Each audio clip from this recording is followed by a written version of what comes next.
everybody, welcome back to another grilling video, and today we are doing maple bacon smoked pumpkin pie. Thanksgiving's just around the corner, and if you want to impress your family and friends and you're a griller or a smoker, this is one you'll want to do. So the first thing we're going to do is roast our pumpkin. Let me show you how we went about doing that. We did it a couple of days ago. Alright, so we have our pumpkins de-seeded and scraped of all the stringy parts inside of it, and now we just need to roast these. Now, there's a couple ways you can do this. Some people will cut these up in chunks and boil them. I've seen all kinds of ways of doing it, but I like to do it by just putting a little olive oil on them, putting them face down, and roasting them. And in they go.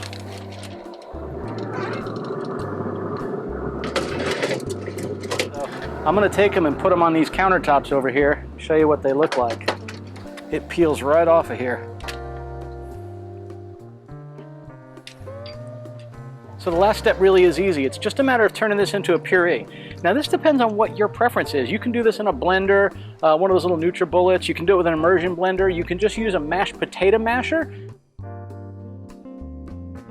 We're gonna go ahead and prepare our bacon. And because this is a smoking and grilling channel, we're not doing a frying pan. Nope. We're gonna do double smoked bacon right here on the grill. One of the ways to do this, and it's a really easy way to do it, and you can avoid some splatters as well. We want to start with a cookie sheet or a little pan. I bought a bunch of these just at the dollar store, little cheap ones. They're better than the disposable ones. Actually, they're cheaper than the disposable ones, ironically enough. They work great for doing all kinds of stuff out on the grill. So the first thing I'm going to do is I'm going to line this with aluminum foil, and this is just because it makes cleanup a lot easier. So we've got that line. The next thing we want to do is we want to cut a piece of parchment paper the size to fit down on this tray, and that's going to help go over the top of the bacon and avoid splatters all over our grill. Alright, that'll work well. It'll sit right down on top of our bacon. So let me set that aside for later. And the next step is just to lay our bacon out on our tray. I am using a smoked bacon here. This is a thick cut bacon. Again, it doesn't matter if you use thick or thin for this because we're going to end up chopping it up in the end anyway. This just happens to be what I had. Now we're going to need about a half a pound of bacon for this recipe. If you've never cooked bacon like this on a grill or in a smoker, on a pan, or even in the oven, you want to lay your bacon out so it's touching one another. I'm going to flip some of these the other way just because one side's thicker than the other, or wider I should say. With our bacon all set, we're now going to take that parchment paper I mentioned before, and we're just going to lay it right on top of this and just sort of press it down a little bit. The purpose of this is it's going to keep the splattering from occurring. What's basically happening here is we're going to heat this up to the point where the fat will begin to render out, and it will sort of deep fry in its own grease right here on the pan. Putting this on the top of it keeps it from splattering all over the grill. The nice thing is it will stick a little bit, but with this flap I just folded, it'll be real easy to just sort of lift this up. Okay? Let's pop it in the smoker at 400 degrees, but watch it. Check it about every 5 minutes or so. Thick cut bacon takes like 15 to 25 minutes, but again, check it because there's a lot of different factors that are going to determine how long that actually takes. Our bacon's been in for about 22 to 23 minutes. It's looking like it's definitely good. After about 10 or so, I rotated the pan just to get a nice even cook. Now you want to be really careful here. There is a lot of grease in this. So if you have shallow sides on your pan, you want to be very, very cautious. And I do, so I am being very cautious here. And we just want to go ahead and peel this up. And we definitely want to use tongs because this is going to be hot and greasy. I've got a trash can right here. I'm just going to drop it right in the trash can. Now the nice thing about bacon done this way is it's good and crisp. It's exactly what we want to have for what we're going to be doing, or frankly, any other bacon recipes you have. Please don't worry if you break a few of these. That's not an issue because we are going to be chopping this up. All right, we're just going to set this aside. I'll let these guys drain. All right, we're going to let this cool down while we get the rest of our ingredients as our prep and our pie. So let's talk about the ingredients we're going to need with this. It's not actually a complicated recipe, so we'll kind of talk through it. Obviously, you're going to need some pie crust. You can get off-the-shelf pre-made ones. They work just fine. If you want to make your own, there's plenty of videos out on YouTube to do it. One of my favorite is Bigger Bolder Baking. I think the lady's name is Gemma. She does great recipes, really simple and fun to watch. We're going to need that. We're going to need some pumpkin puree. You saw earlier where we roasted our pumpkins and we actually created the puree. If you want, you can also just use canned pumpkin pie filling, but we're going to be using fresh. This is came out of the fridge. We did that last weekend. We're going to need a little bit of maple syrup. We're going to need that bacon that we just did. We're going to need cinnamon, also some ground cloves, evaporated milk, ginger, 2 eggs, salt, some brown sugar, and a little bit of that bacon grease that we had back there. I'll show you what we do with that. Oh, and 2 tablespoons of butter in a little tiny pan. We're going to make us a nice little heated bacon maple syrup here. That's going to be really good. That goes into the mix. So let's get started. Now we just want to chop up the bacon. I let it cool off a little bit so it's easy to handle. And we're just looking to chop this up into some relatively small pieces here. I wouldn't say quite the size of like salad bacon bits, but not far from it. All right, so we're looking for a nice fine chop on these. You can kind of see what that looks like. Just right. All right, we'll set this aside.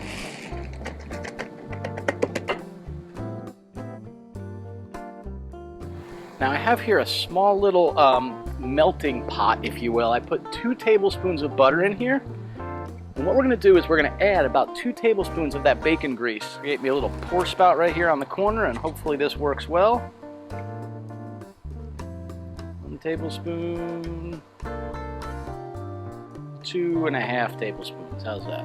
Now we're just going to pop this on low heat for a few minutes, stirring it frequently. What we're doing here is we're trying to develop a little bit of flavor in this this sauce, if you will.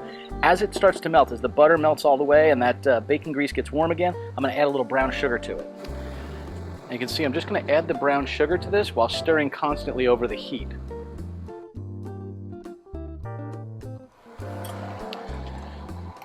When that's nice and thoroughly heated up, blended well, we're just going to dump all that right into our bowl.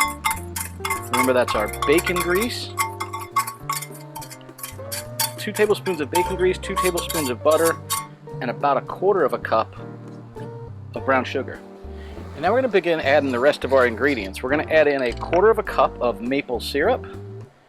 And this is where you probably don't want to skimp. I wouldn't go buy the cheap stuff you just get at your local grocery store.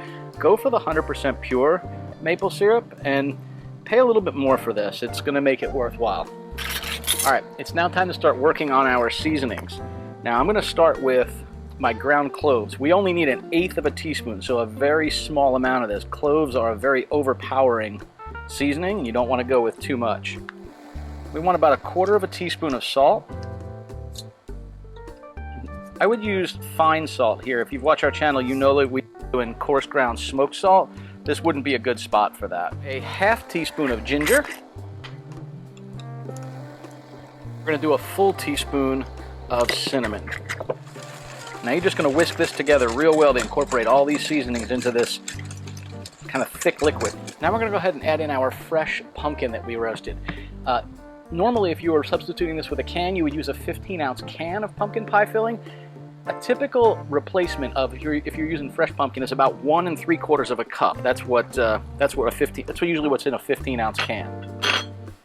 So I'm just going to go ahead and press this into my 1 cup measuring cup here. Looks good.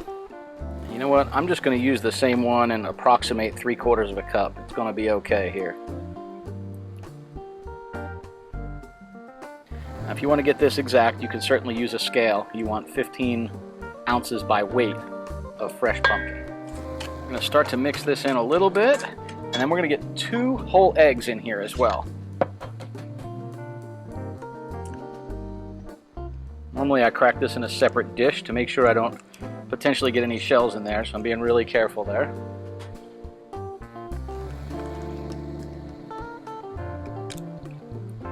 Alright, we're now going to whisk this up until it's nice and smooth.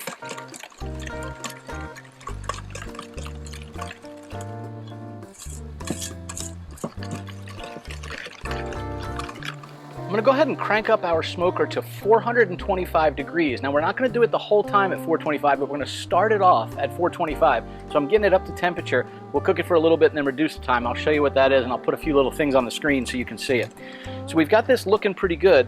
Now we're just going to go ahead and add in our evaporated milk, and we need 1 cup of evaporated milk. Now this is evaporated milk, not sweetened condensed. That's 2 very different things. And again, we now want to whisk this in until it's smooth. All right, we're going to set this aside.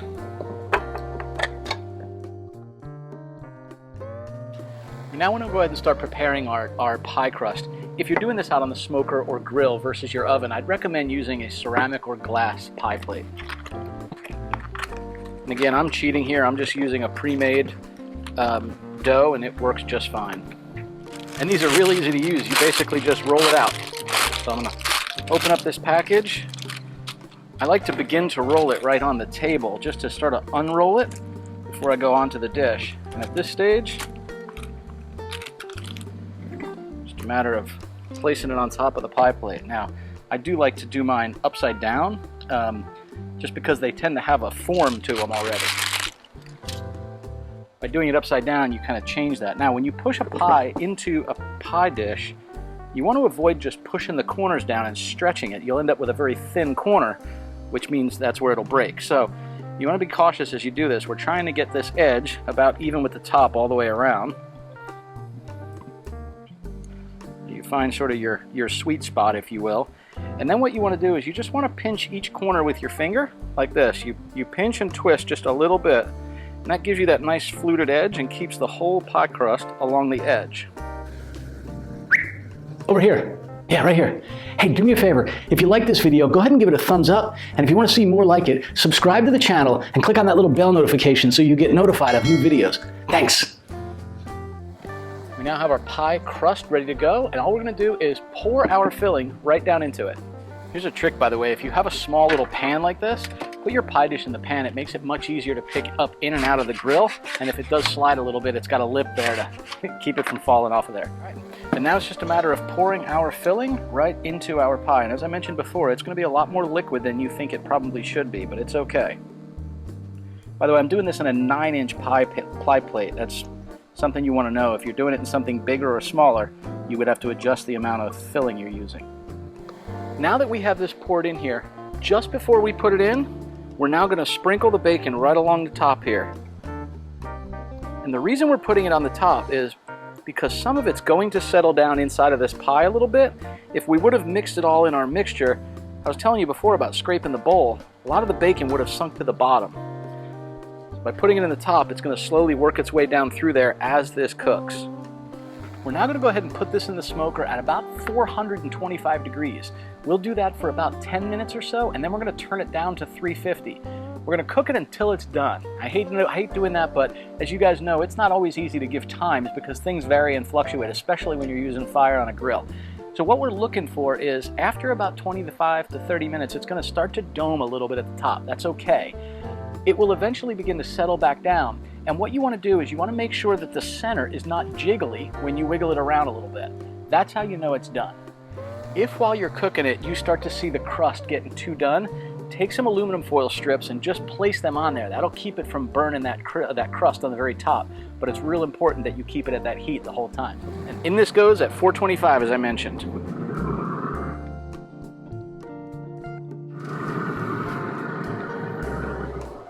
We're at about 35 minutes. I just jiggled it. It looked pretty good. I pulled the foil I had on the edge off.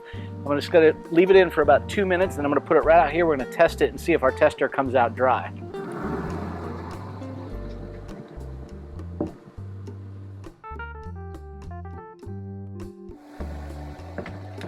We've got just a little jiggle there. Looks like it might need to go just a tad longer, but let's take a look. Actually, that's pretty good. I think I'm going to put it in for maybe 2 or 3 more minutes just to brown up this crust just a tad more. It's been about another 4 or 5 minutes. I should have a nice brown crust on that. I'm going to take it out.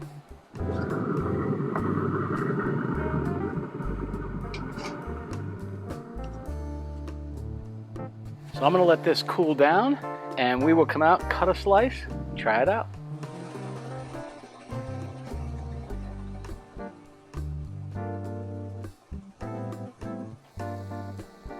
Maple bacon pumpkin pie.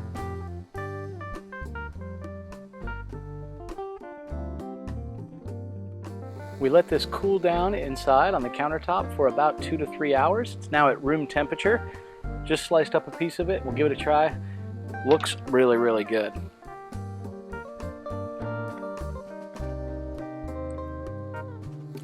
It's the texture of pumpkin pie with a couple little pieces of the bacon bits in there. You can definitely taste the smoke, you can taste the cinnamon, and you can definitely taste the maple. This is really good.